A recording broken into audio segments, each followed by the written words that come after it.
ओली बंगाल से तेहू बिहार रे लगली पकिया तेहू छिनार रे।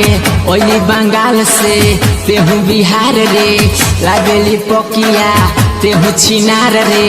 लइका होई तोरा धक धक धक धक मारी सिवान वाला कच कच कच कच मारी सिवान वाला कच कच कच कच करी सामान तोर फच फच फच फच करी सामान तोर फच फच फच फच। ओली बंगाल से तेहू बिहार रे लागेली पकिया तेहू छिनार रे।